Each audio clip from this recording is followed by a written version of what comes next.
धर्म की, भारत माता की, भारत माता की, गौ माता की, गौ माता की, गंगा माता की, गंगा माता की, नमः पार्वती पतिये हर हर।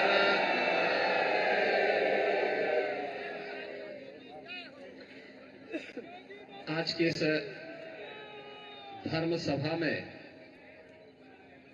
जिनके संरक्षण में यह पावन आयोजन यहाँ पर आयोजित है, जगत गुरु रामानंदाचार्य पूज्य तुलसी पीठाधीश्वर स्वामी रामभद्राचार्य जी महाराज, पूज्य जूना पीठाधीश्वर जूना अखाड़ा के आचार्य महामंडलेश्वर, परम सम्मानीय स्वामी अवधेशानंद गिरी जी महाराज, खड़दर्शन संप्रदाय से जुड़े हुए हमारे सभी पूज्य संतजन, उपस्थित भक्तजन, आज हम सबके लिए अत्यंत आह्लादित करने वाला ये क्षण है जब अपने वरिष्ठ पूज्य संतों की उपस्थिति में हमारे साथ निरंतर सनातन धर्म के इस अभियान को आगे बढ़ाने के लिए देश में, दुनिया में पूरी निष्ठा के साथ अपना योगदान देने वाले पूज्य दो संतों को पूज्य रामानंद परंपरा में जगत गुरु के रूप में प्रतिष्ठित करने का शुभ कार्यक्रम यहाँ पर अभी संपन्न हुआ है।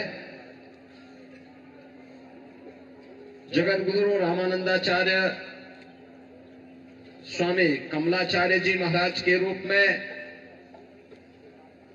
हमारे डॉक्टर वेदांती जी महाराज आज से जाने जाएंगे और उनका अभिषेक और इस कार्यक्रम की रस्म को पूज्य तुलसी पीठाधीश्वर जी के कर कमलों से भी यहाँ पे संपन्न हुआ है। मैं सबसे पहले उनका अभिनंदन करता हूँ, उन्हें बधाई भी देता हूँ और अपनी शुभकामनाएं भी उनके प्रति व्यक्त करता हूँ।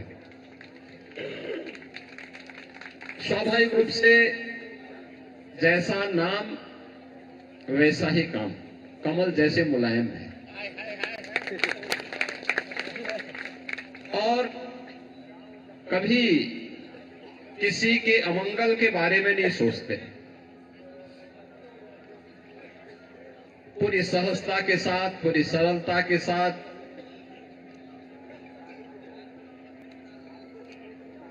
उनका पूरा जीवन इसी रूप में सनातन धर्म के लिए समर्पित भाव के साथ आगे बढ़ा है। आज जगत गुरु के रूप में उनका अभिषेक हुआ है, पट्टाभिषेक हुआ है। मैं इस अवसर पर उनका हृदय से अभिनंदन करता हूं, उन्हें बधाई देता हूं। हम सबके अनन्य सहयोगी और नाम के अनुरूप काम भी,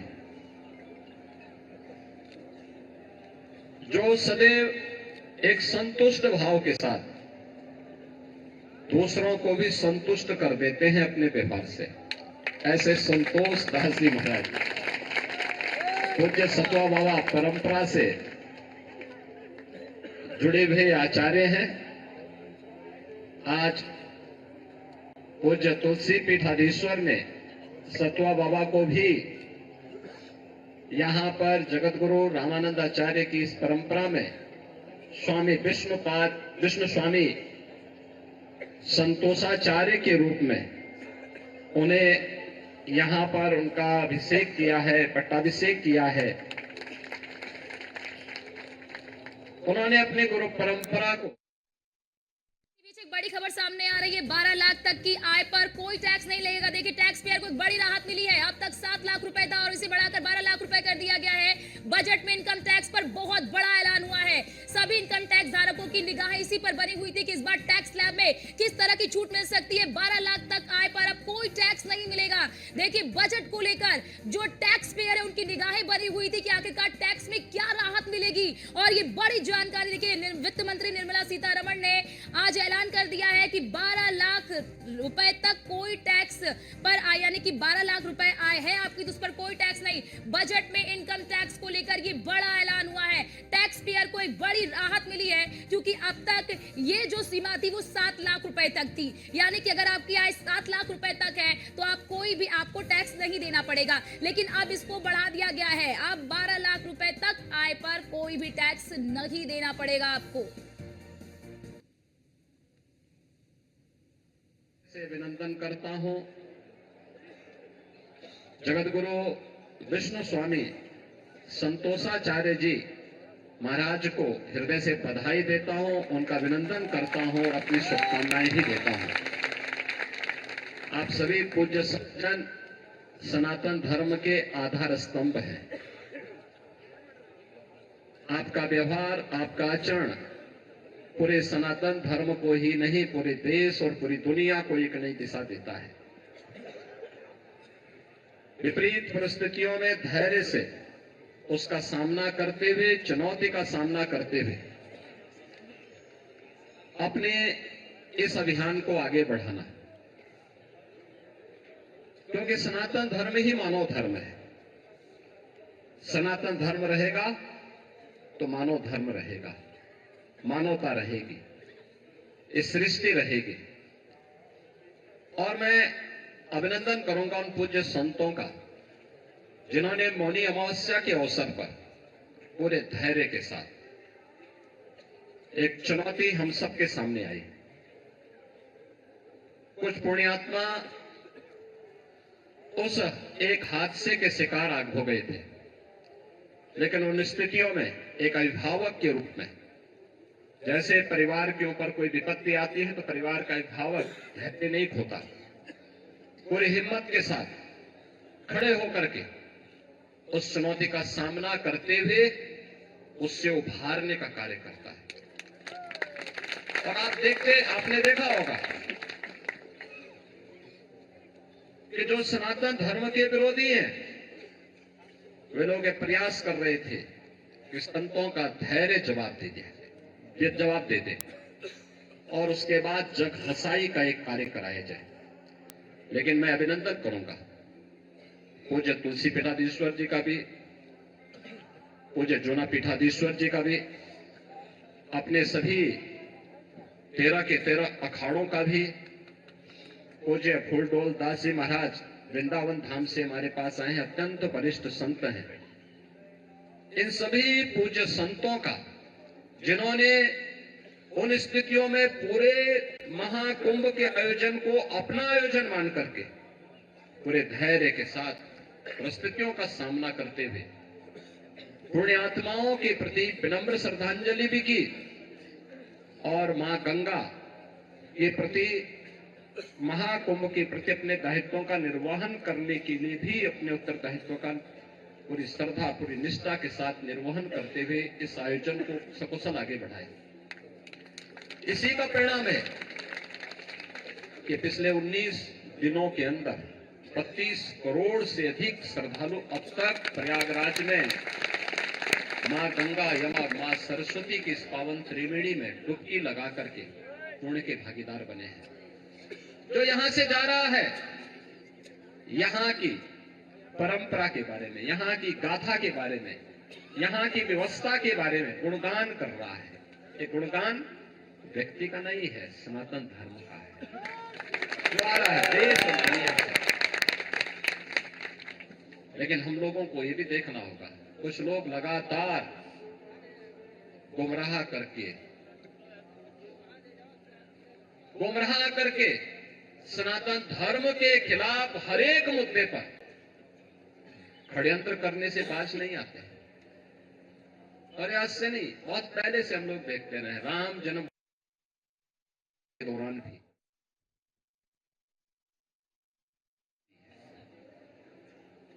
वे लोग उस समय, उनका व्यवहार, उनका चरित्र उस समय भी जग जाहिर था और आज भी है। ऐसे लोगों से सावधान होकर के सनातन धर्म के मूल्यों, उन आदर्शों, इन पूज्य संतों के सानिध्य में हमें निरंतर आगे बढ़ना होगा, हमेशा आगे बढ़ना होगा। और जब तक पूज्य संतों का सम्मान है, सनातन धर्म का कोई बाल बांका नहीं कर सकता।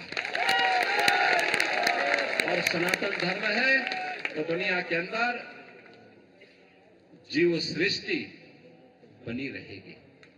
ये सनातन धर्म की मजबूती पर निर्भर करेगा। और इसलिए हम सबका प्रयास होना चाहिए कि जहां भी जिस स्तर पर हो सके, सभी पूज्य संत जन कर रहे हैं, हमें समय के अनुरूप उस प्रकार की रणनीति के साथ जोड़कर के आगे बढ़ना होगा। आज यहाँ पर 2 नए जगत गुरु इस सनातन धर्म की परंपरा के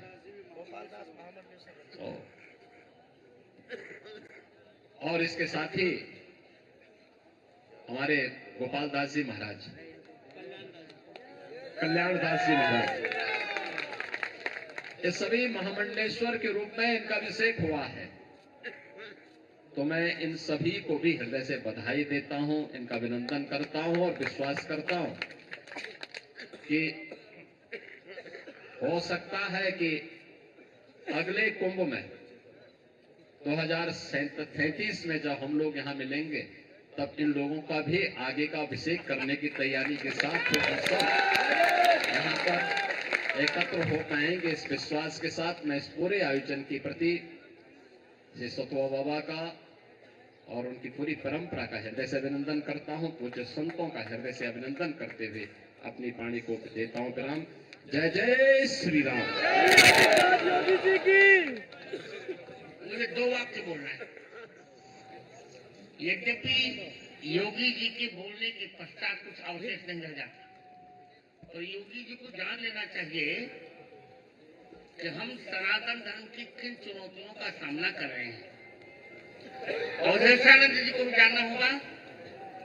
इस समय मनु जी को गाली देने का अभियान चलाया गया।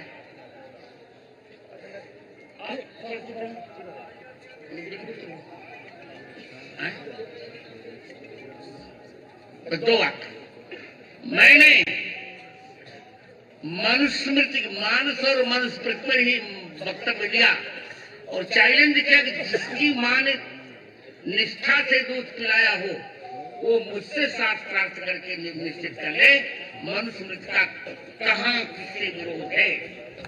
रात दिन हम सनातन धर्म की सेवा करेंगे। तो योगी जी, आपसे जो मैंने कहा वो काम करना है आपको। आप सब काम करो। मैं अपने वक्तव्य को ध्यान दे रहा हूँ और चल रहा हूँ यहाँ से। जय श्री राम। एक बार पुनः जोरदार तालियों के साथ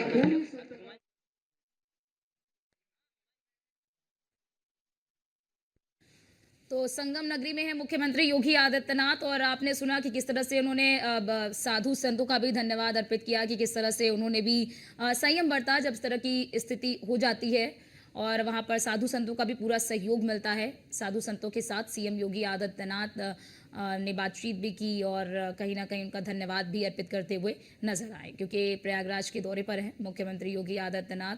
और कल की बात कर ले तो अब क्योंकि देखिए 3 तारीख को बसंत पंचमी का तीसरा अमृत स्नान है और तीसरे अमृत स्नान के मौके पर, तीसरे अमृत स्नान के अवसर पर यहाँ पर व्यवस्थाएं कर ली गई हैं और मुख्यमंत्री योगी आदित्यनाथ भी पहुंचे हैं, उपराष्ट्रपति जगदीप धनखड़ भी पहुंचे हैं।